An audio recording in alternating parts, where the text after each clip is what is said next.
Thanks. Thanks, Callista. Okay, so we are here today talking about the emergency and biosecurity response extension pages that can be found on the GGA website. I'm sharing my screen. Can everyone see the website? Excellent. Okay, so to find the relevant extension page, we go to activities, we go to extension, and hopefully this all works. Yay. There's quite a range of extension resources. So we have grains and some drought hub dry seasons resources, but we also have emergency and biosecurity. Okay, so this page is a resource, was identified as a need by a number of grower groups, particularly after some of the natural disasters that we've experienced over the last couple of years. What we have done is we've currently broken it down into 5 key categories. The first one being emergency contacts, then state management plans, biosecurity threats and responses, learning and development, and then a small section on funding, predominantly focused on response to natural disasters. So what I thought I would do is I would just go through each of the categories, just giving a bit of an explanation as to what they are and what you can find underneath each of these categories. And then I would give a bit of a talk about an emergency response or emergency management project that GGA were quite successful in getting funded late last year. Or correction, more to the point, earlier this year. So what I'll start with is so emergency contact. So obviously we've included the key, point of contacts being, 000 and some of the runs around SES and the General Emergency Management Information Line from DFES. There's also a lot of information on the DFES website that you can find if you click any of these links here. So it just takes you to DFES and some of the important contact information. So what we've also done is we've attached a link to the Emergency WA website. This is quite a powerful resource. It's a very useful tool, assuming, of course, that you have internet connection. At the moment, I think it's looking at covering a few thunderstorms and the type.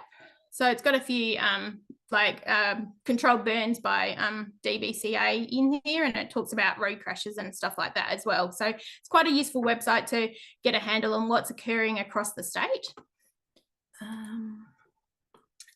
Another really good resource that we've included in this section is, and it's really focused on regional and rural areas. It's been produced by the Department of Primary Industries, and that's the Rural Support Directory. It's basically a PDF document outlining and listing a range of support services with a regional focus. So it includes financial support services, a range of information services, particularly around the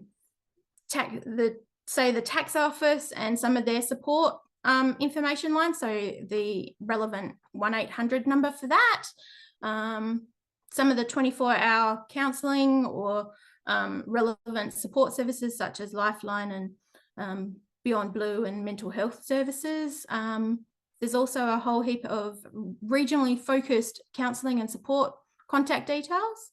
So that's quite a useful, and it is semi-regularly updated by DPIRD. Sorry.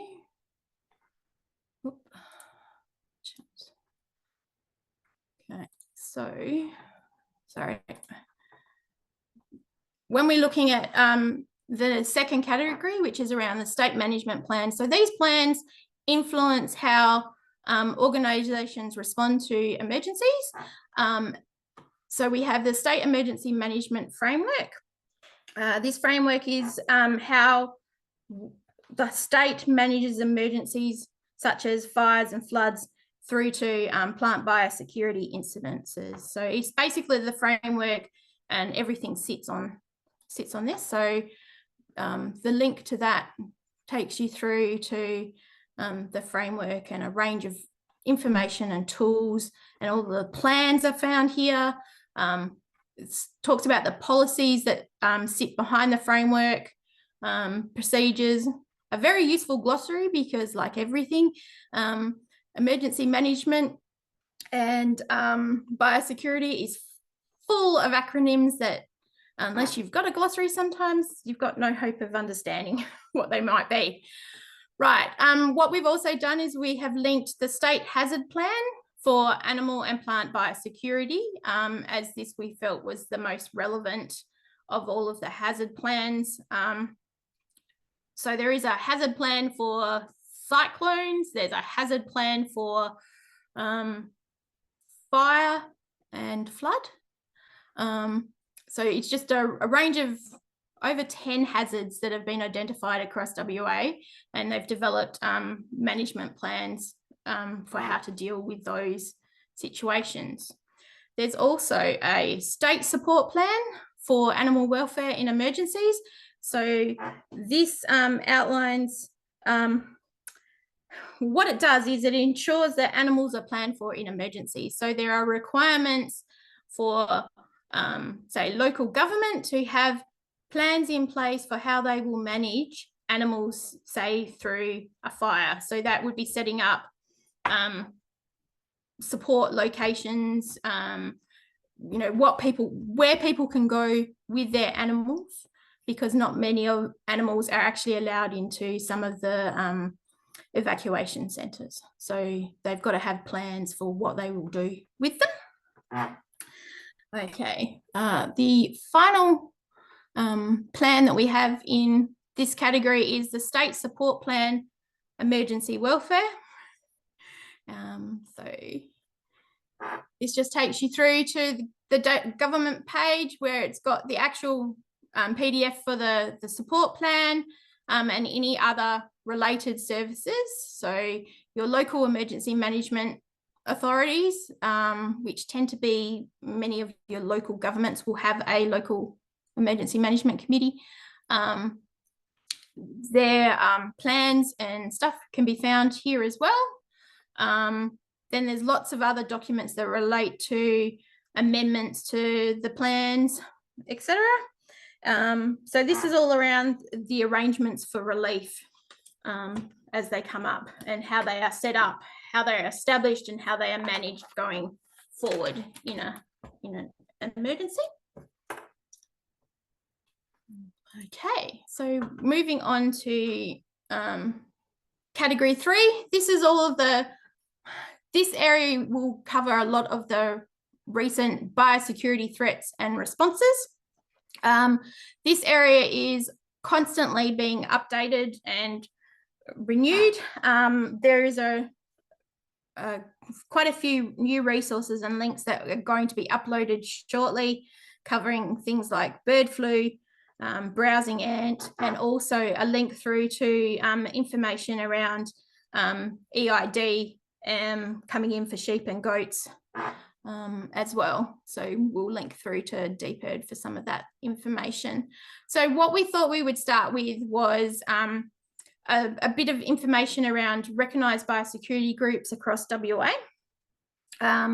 These are community-based biosecurity groups, as many of you would be aware of.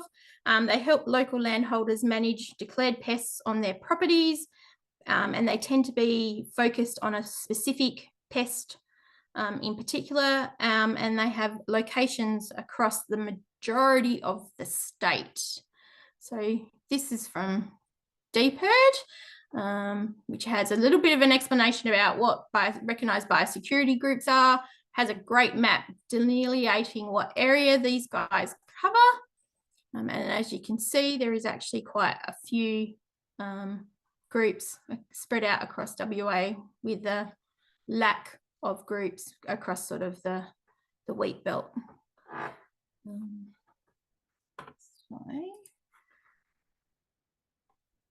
we've also connected in some resources that have been specifically created for the network members of the Grower Group Alliance. So we had a couple of key speakers, including Dr. Bruce Mullen from DPIRD, produce a bit of a video talking around foot and mouth, and it was a briefing that was specifically aimed at grower groups, keeping them up to date with foot and mouth disease and lumpy skin disease as well, and talking about preparedness and what grower groups may need to think about in terms of management going forward. We've also then got an area around disease threats and responses. So at the moment, this has information on foot and mouth and lumpy skin disease, hopefully. There we go. So it just gives you a breakdown of what it is. Same with lumpy skin, what you can do in terms of what the industry is doing to try and protect WA from these diseases coming in. And there's some suggestions on what you can do around your own farm biosecurity. And then there's some information around an actual national response and the agreements that any national response would sit into. Okay. I'll get out of there. Sorry. And that's the same with pests and pest threats and responses. At the moment, it's got the Queensland fruit fly response for Bayswater, which is now closed. We will include in this area browsing ants and a couple of others going forward. We will look to include information around bird flu and varroa mite as well.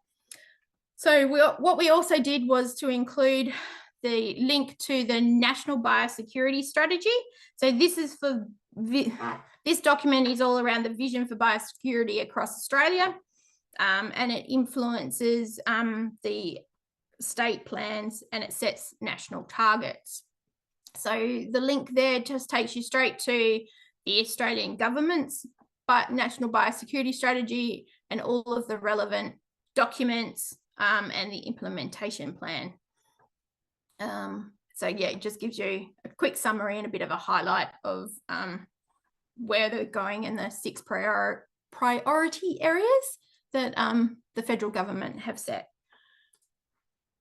And then we have the international biosecurity vision. So accept all.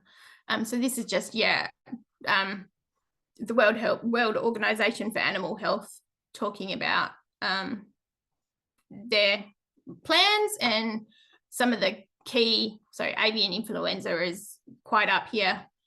So it talks about some of the key international disease threats going forward. Did I see? Okay, so the 4th category is all around learning and development. So in particular, both Animals Health Australia and Plant Health Australia actually offer online training resources and courses aimed for individuals and or grower groups to participate in. So they offer a range of resources online. So I thought I would click on the plant health one. So the plant health one, you know, you go to training and then there's biosecurity online training, or they Plant Health Australia can actually create and tailor training to you and your organisation. They will develop and design a training course based on a certain topic. So it offers a range of courses through looking at, you know, plant biosecurity, some of the national response management plans, you know, how to do plant surveillance. There's some quite specific topic ones. So the biosecurity for beekeepers, of course, with varroa mite and stuff, it's come out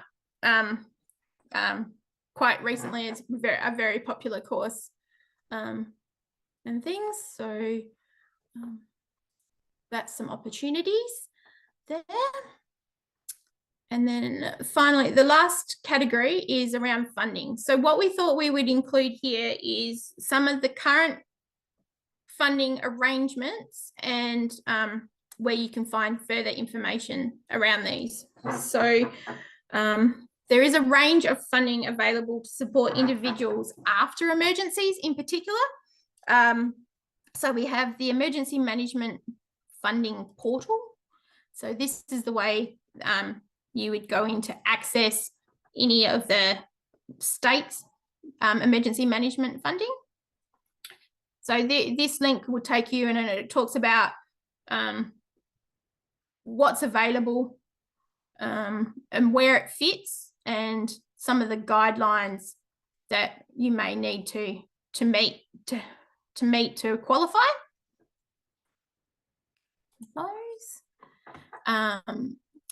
Then we have a link to quite specific funding and support for farmers, and this includes pastoral farmers, and this is through DPIRD. So it's a PDF document, and this document is quite specific to this year in terms of for the dry seasons that we have experienced over the last year and a half.